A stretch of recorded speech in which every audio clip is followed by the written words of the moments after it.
Oi, gente! Então, como a gente teve um problema de áudio, né, no último vídeo, vou tentar regravar ele aqui de maneira rapidinha. Eu tentei regravar de manhã, não consegui, perdi o arquivo, vou tentar regravar para ver se ajuda vocês aí ao longo do dia. Então, vamos lá, né?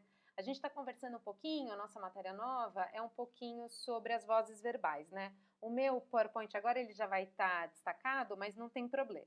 Então, bom, a primeira coisa que como a gente vai voltar a estudar os verbos, eu queria relembrar com vocês um pouco que tipo de palavra é essa, né? Por que os verbos são importantes e por que eles são especiais? Por que eles têm uma classe de palavras só para eles? A primeira coisa que a gente tem é que os verbos eles têm 5 variações. Então, os verbos eles variam em pessoa, número, tempo, modo e voz. Veja, há palavras que não variam. Então, quando eu tenho algumas conjunções, então, mas é mas. Ele é invariável, né? Nada acontece aqui. Então, a gente viu também os pronomes. Por exemplo, o pronome de primeira pessoa eu, ele não tem variação de gênero, não tem eu feminino e eu masculino. Agora, quando a gente tem um pronome de terceira pessoa, como é o caso do ele, aí eu já tenho variação de gênero, porque eu posso ter o ele ou ela, que é o feminino. Então, o verbo, ele não tem variação de gênero, ele vai ter outras variações. O que é a variação de pessoa? A depender da pessoa do discurso, eu vou ter uma terminação verbal diferente. Então, eu tenho aqui, ó, eu aprecio a natureza. Então, essa terminação, né, que a gente chama de desinência, o finalzinho do verbo, como é de primeira pessoa, eu aprecio, muda a conjugação. O nós, aqui do lado, que é a primeira pessoa do plural, nós, eu não posso falar nós aprecio a natureza, nós apreciamos. Então, esse verbo ele varia por causa disso, porque ele muda. Depois de número, então, ele aprecia a natureza. O verbo está no singular, uma pessoa só, ele aprecia. Quando eu tenho eles, então, meu verbo não pode ser eles apreciam a natureza. Eu preciso fazer a variação de número. Então, vira eles apreciam a natureza. Então, varia em pessoa, primeira, segunda e terceira. Varia em número, singular e plural. Muito bem. O verbo também é a única classe de palavras que a gente tem que varia em tempo.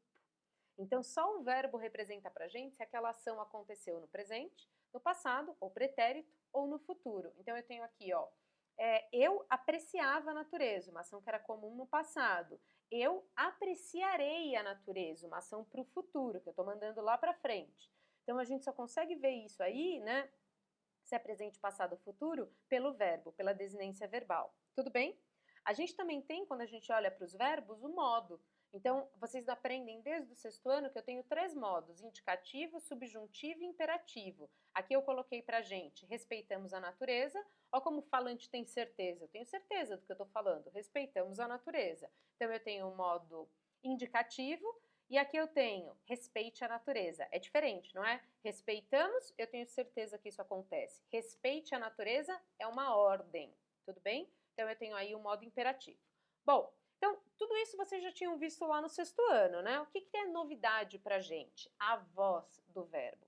Então, eu respeito a natureza, o que eu quero mostrar para vocês? Eu posso ter uma voz que é ativa, então eu respeito a natureza, e aí quem conjuga o verbo também faz essa ação, e eu posso ter uma voz que é passiva, então a natureza é respeitada. Olha a diferença. Eu respeito a natureza, eu faço ação. A natureza é respeitada, a natureza não faz ação, ela recebe. Então, vamos dar uma olhadinha nas vozes. Eu posso ter 3 vozes diferentes. Vocês que estão mandando mensagem aqui. Eu posso ter 3 vozes diferentes. Então, a voz ela pode mostrar para mim que o fato expresso pelo verbo é praticado pelo sujeito. Ela pode mostrar para mim que o fato expresso pelo verbo é sofrido pelo sujeito. E ela pode mostrar para mim que o fato expresso pelo verbo é praticado e sofrido pelo sujeito ao mesmo tempo. Então, no primeiro, ó, eu respeito a natureza. Eu respeito a natureza, eu estou praticando essa ação, eu faço. A natureza é respeitada, a natureza não está fazendo ação nenhuma, ela sofre essa ação. E se eu falo, tô lá fazendo jantar, tô cortando um tomatinho, me cortei? Olha aí, ó, eu me cortei. Eu fiz a ação de cortar, ao mesmo tempo eu sofri a consequência dessa ação. Então vamos ver isso em alguns exemplos? Eu pus para vocês. João feriu Pedro. Então, João aí, ele é o sujeito do verbo, mas ele também é meu agente, não é? Porque é ele quem faz. Então, eu tenho aí uma voz que mostra que a ação do verbo é praticada pelo sujeito. João feriu Pedro. Quem recebe essa ação? Pedro.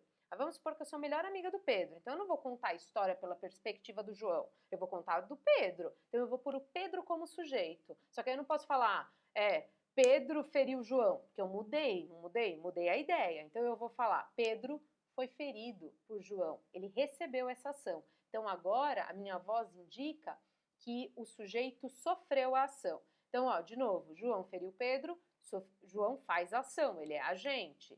Em Pedro foi ferido por João, Pedro não faz a ação, é paciente. E aí, por fim, eu tenho aqui, João feriu-se. Então, ele se feriu sozinho, se machucou sozinho. João feriu-se. João tanto faz a ação quanto sofre. Na hora que ele sofre, eu mostro por esse pronome aqui, ó. Então, o meu objeto aqui é o ser. O João, então, ele é agente quando ele é sujeito e representado por esse pronome, ele é paciente. Tudo bem? Então, vamos de novo. 3. A minha voz pode representar que o sujeito pratica a ação, que o sujeito sofre a ação ou que o sujeito pratica e sofre a ação. Beleza? O que a gente tem agora? O quiz, que muitos de vocês já fizeram, tá lá no Classroom, e fazer um mapa conceitual ou um resumo. Tudo bem, gente? Espero que o áudio tenha ficado bom. Me deem esse feedback, por favor. É isso. Beijo e até a próxima aula.